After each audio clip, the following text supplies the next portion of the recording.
I have no more campaigns to run. Senator, you're no Jack Kennedy. Nobody in America that I know, at least not where I grew up, ever said to me as a kid in class, hey, Scott, good luck becoming dependent on the government someday. Governor, there you go again. One even said that efforts to guarantee fair pay reminded him of the Soviet Union. Challenges for the next president is to restore some civility in our political process. But in the interim, it's ugly for sure. I want to be president to help us build a future greater than our amazing past. And I will work with anyone to do it. Whole binders full of women. Is it right for me? Is it right for my family? And is it right for the country? If I answer all three of those yes, I'll run. This campaign is not about Bernie Sanders. It's not about Hillary Clinton. It is not about Jeb Bush or anyone else. This campaign is about the needs of the American people.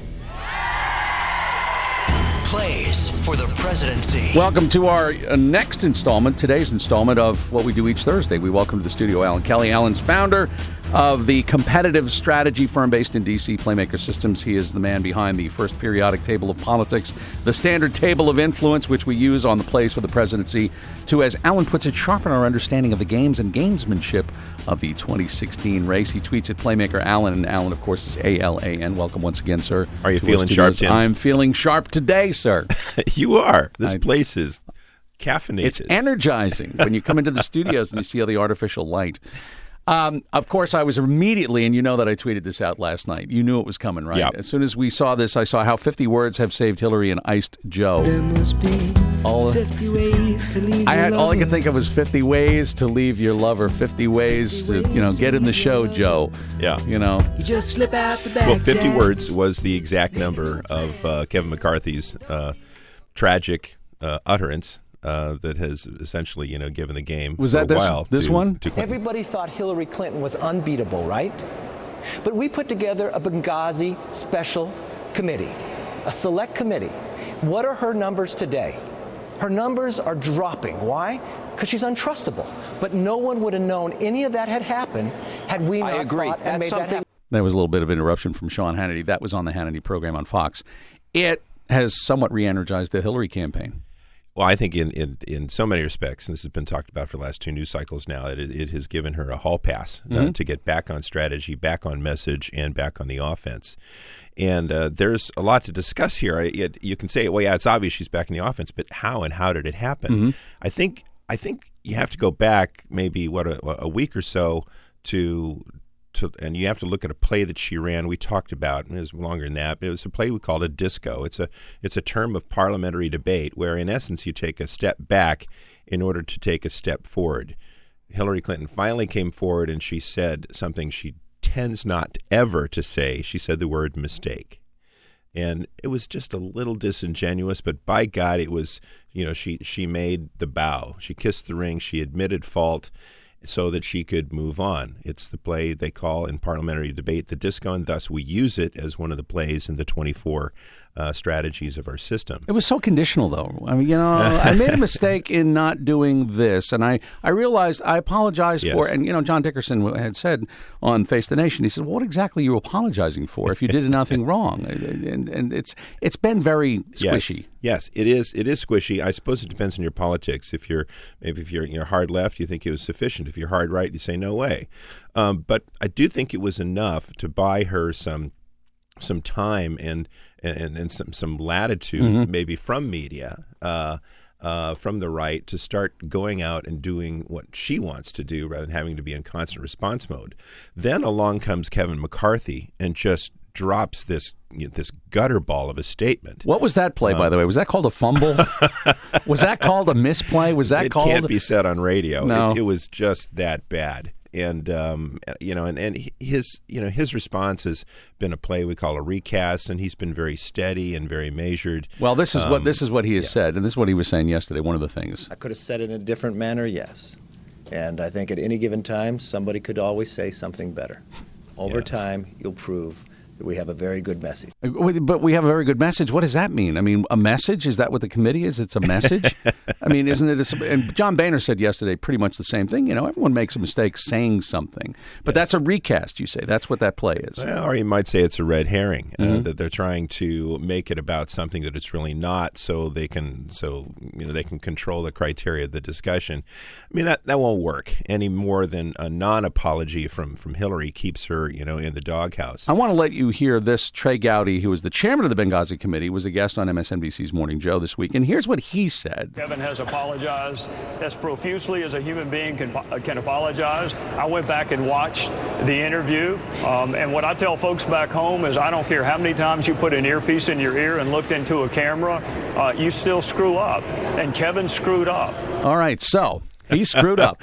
And thus he'll be the Speaker of the House. But isn't that a lantern? Well, it may or may not be a lantern because of the timing, but he's actually shining a light saying, look, this is what it was. Let's say I made a mistake. I'm not sure that it forgives. And I don't know if it's a lantern that you're discussing is when you sort of proactively admit fault. The thing is that it's already happened. Okay. I think you could say that the play that Gowdy was running is a preemptive play. And here's where we get in trouble, because there's a couple of them, one of which is called, tragically right now, the Trump. And we mean it in terms of bridge. We don't mean it in terms of the Donald, but where you're trying to take an issue, get ahead of it, and sort of pre-name it, preordain it, so that it is something you hope people will think that it is. Well, it's not. He's still in trouble. It was still a gargantuan gaffe, and they'll have to deal with it. So either way, Hillary has been sort of gotten herself out of the doghouse, and then this has fully let her off the leash, if you will. And she's by reasonable standards, she's finally now on the offense, getting to talk about what she wants to talk about. And the important part of that, Alan Kelly, again, with the plays for the presidency, as you point out, is that the stabilization of Clinton's campaign removes automatically basic reasons for Joe Biden's considered challenge for the nomination. In other words, this is the best development for her in terms of preempting his entry into the race. Yeah, I think that his entry is premised on the idea that she is faltering, that the party is in trouble, and thus he should come and he should save it, presuming that Bernie can't. So if she's healthy and she's back on good footing, that removes that theoretical need for Joe. And the Joe Biden camp has been rather quiet. Well, it's been quiet in general, but on this one it's been fairly silent. So I think this really does confuse their efforts. He does not, maybe it's just the big pause, but he does not seem to be saying anything about the Clinton campaign. I mean, all he does is brush off questions when he is asked at these public events. When are you going to run, Joe? Come on, Joe, run. Yeah. Yeah, I don't know if there's a play that you can summarize with a deflect. A deflect. Okay. Yeah, it's a diverting play. It's a little bit like the red herring, where you're deflecting something. It's no different than I'm sorry I can't go out. I've got to watch the ball game. It's just simply an attempt to kind of dodge a bullet. I would like to get your take, Alan Kelly, on this is the most recent story. And of course, Hillary Clinton doing her interview last night on the NewsHour. And she says she's not in favor of the Trans-Pacific Partnership. This is the trade plan. Although I listen to this, and I've got to get your take on this. This is the shorter version of the response. This is sort of the takeaway news clip, if you will. What I know about it as of today, I am not in favor of what I have learned about it. Squishy, right? Your word. I'm not in favor of what I've learned about it. Well, that means that, tomorrow I could change my mind. Yes. And it's sort of like, well, once I secure the nomination, I can safely go back and say, I never really said I was against it. I just said what I knew at the time. Yes. The area of the standard table of influence, my frame of reference, is over in a category called testing. And there are a couple different options there. She's either floating a trial balloon, sort of lofting a theoretical idea, or she's running a play that we've called a ping, where you're just sort of raising an eyebrow, suggesting something but not really committing to it. So you choose a trial balloon or a ping. Either way, she's trying to buy herself a little bit time, and so that she can, in fact, make a position change, go join Bernie, freeze out Joe Biden because he would have to support TPP, et cetera, et cetera. I think what's interesting is that, we're only a day or two away from the McCarthy gaffe, and she's already, making a very, I think that is a serious play. She's trying to lay the groundwork for a position change. So she thinks, or her campaign thinks, that it's time and it's okay now for her to be moving. She no longer has to be on the defense. I question that they really are that free and being given that much latitude, but nonetheless, she thinks it's time to play ball. One other candidate I'd like to get your take on a play. Ben Carson had made a comment the other day that if he were in the room when these people were shot in Oregon, he said, I would have rushed it, I would have done this. Then on CBS This Morning yesterday. Let's see if we can see some commonalities here. Are there some early warning signals for people like this? Well, he was talking about some measures that might be useful, but also this about his specific comments. From the indications that I got, they did not rush the shooter. The shooter can only shoot one person at a time. He cannot shoot a whole group of people.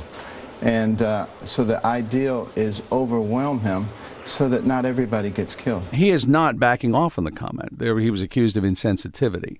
So I don't know if there's a play here. One has to look at Ben Carson and wonder, is he running a play with this? I think it's a testing play again, a trial balloon or a ping. I think I might say it's a trial balloon because he's trying to establish sort of a new social criteria or a rule for everybody to put in their heads that when there is a bad guy, everybody rises at the same time. Everyone moves lockstep. Rather than you don't let anybody go first, you all go at once. And it's an interesting idea, and it's an interesting idea. And I think it comes in the form of a trial balloon, saying, wouldn't this be possible? Let's try it. You could say it's a play called a challenge. He sounds so convinced of it, though. In other words, I'm not backing off on what I said. I believe this. Well, he's a surgeon. He's a surgeon. He's not a man of indecision. No, that's for sure. We got to cut here. Let's go. We'll leave it at that. Once again, those 50 words of Kevin McCarthy, a little bit different. And by the way, once again, the cultural references that I make leave a lot of puzzled faces in the much younger newsroom here. So, Alan Kelly, thanks as always. Thanks, Tim. Alan Kelly with us for the plays for the presidency. With Paul Simon in the background. And by the way, if you want to find out more, you can Google the Standard Table of Influence, or you can download. There's an app, Playmaker, on iTunes. And Alan tweets at Playmaker Alan. That is ALAN. If you want podcasts, they are available on the Playmakers channel on YouTube. And of course, we link them at our Facebook page, facebook.com/POTUS Politics.